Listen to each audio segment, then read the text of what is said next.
Jacob, Abby, today's the day of days, the day where heaven and earth thin. And there's something that touches us on our hearts because it's the hand of God. You've whispered in the night your love for one another. You've made plans, you've dreamed, you spent your father's money. And now you're gathered at this beautiful spot to declare that this day forward you shall be known as husband and wife.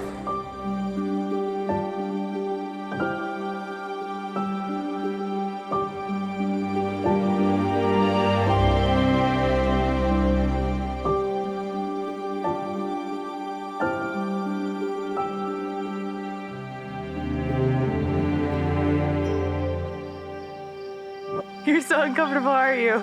With all the pictures. Your boutonniere looks very nice. Thank you. You look very nice. Are you ready?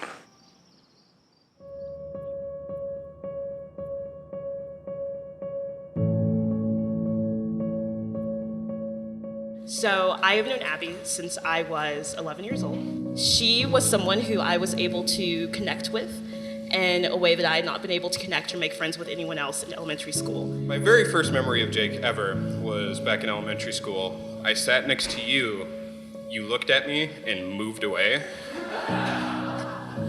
When we were in the 6th or 7th grade, we would do this awfully loud and obnoxious thing called a flock call. So imagine you're walking in the hallway to your next class and you hear someone yell flock call and 2 to 3 voices rise above the crowd with this thing that sounded somewhat like a bird. I don't know. We've had a very interesting friendship, to say the least. We have these really in-depth, intricate discussions about science, politics, religion. But growing up, it was always interesting to have that dynamic combined with the dynamic of just us being absolute idiots, of us making up the most ridiculous games. He came up with one at his house on a trampoline where we're like, okay, we'll put a brick on the trampoline and jump, and if anyone gets hit by the brick, they lose.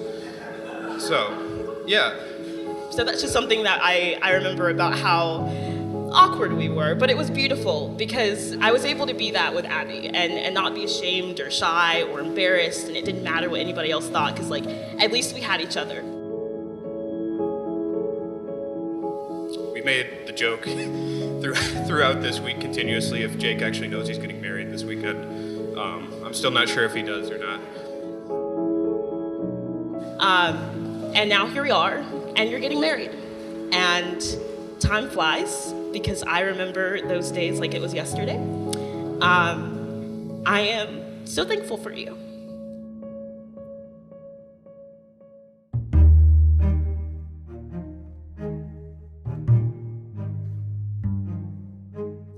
During one of these excursions to a remote area of the swamp that we like to call the secret pond, we decided to make some booby traps just for fun.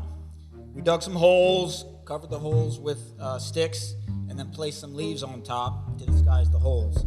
So we're leaving for home. I decided to tease Jacob, and I said, you know, one day you'll want to bring your girlfriend back here. And Jacob responded, why, so I can push her in the hole?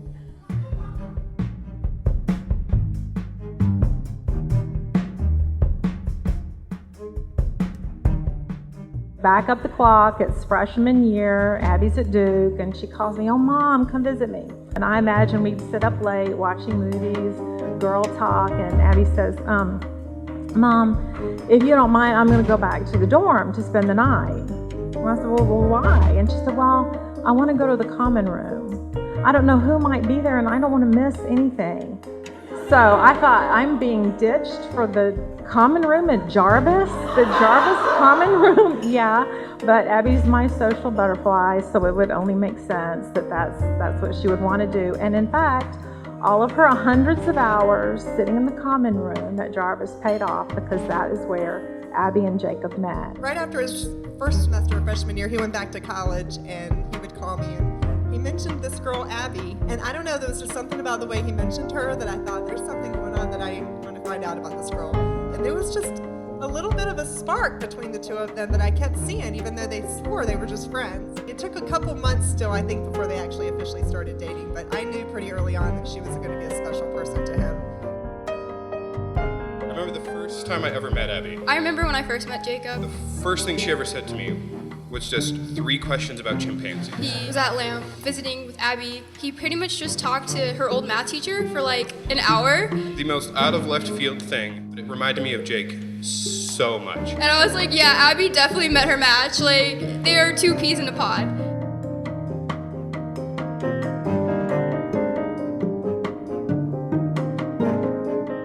Abby also volunteered to work at my summer science camp, and during one day at camp, Abby dressed in full costume as the Star Wars character Princess Leia.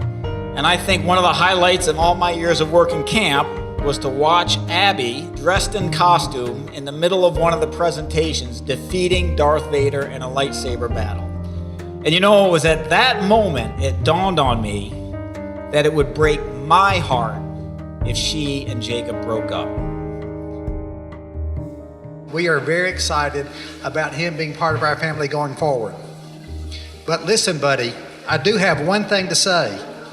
If y'all get close to that hole, you better not push her.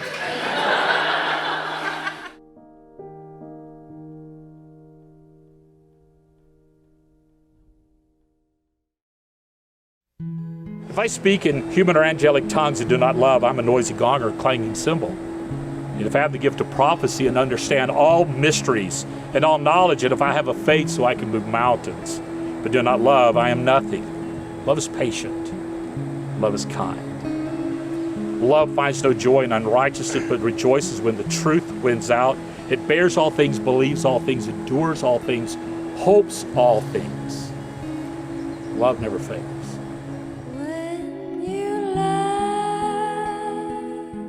And what holds you is not just the love that you two have for one another, but it's the love that's been poured into your life by your family and your friends.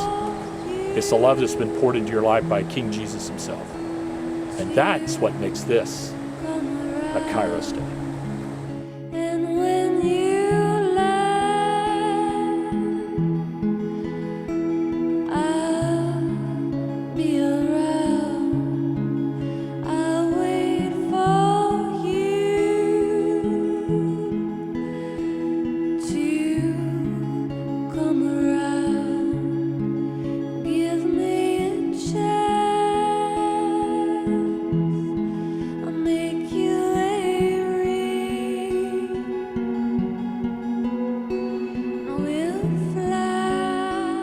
I, Jacob, Take you, Abby, take you, Abby, to be my wedded wife. to be my wedded wife. I, Abby, Take you, Jacob, take you, Jacob, to be my wedded husband. to be my wedded husband. I promise to love you I promise to love you as Christ has loved the church as Christ has loved the church and gave himself for her. and gave himself for her. I promise to provide for you, In sickness, and in health, in sorrow, and in joy, in poverty, and in wealth, I give myself. only to you. You're my friend You're my friend and the holder of my heart. and the holder of my heart. I will always love you, I will always love you, and nothing but death will separate that love. and nothing but death will ever separate that love. You're my treasure and joy. You're my treasure and joy. I commit to you now I commit to you now in the presence of the Lord in the presence of the Lord and these gathered here. and these gathered here. Amen. I do now declare that you two shall be known husband and wife from this day forward. Young man, you may kiss your bride.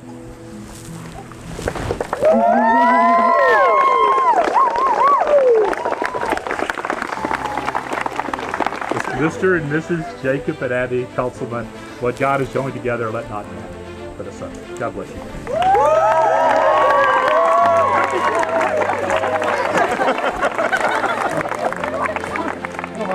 Oh, thank you.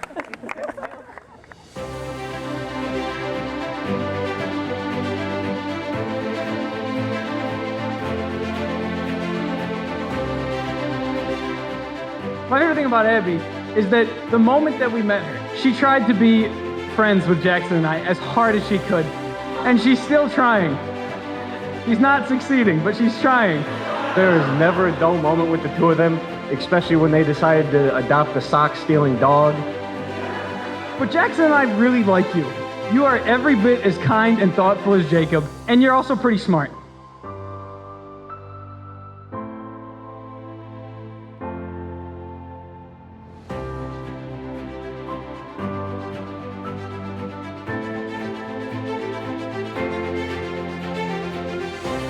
I will never forget the first time that I met you, when I watched you and Jacob repeatedly try to put your fingers in each other's belly buttons, over and over and over.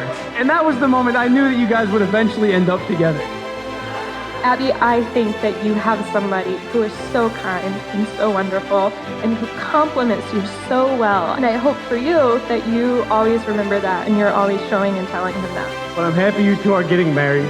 And Abby, I do actually like you. I know you don't know that. We usually make fun of you a lot, but I'm happy that you're joining the family. If you all would raise a glass, I'd like to toast the bride and groom. I hope that you all have a long and loving marriage and that it is filled with adventure, fun, and laughter. Cheers.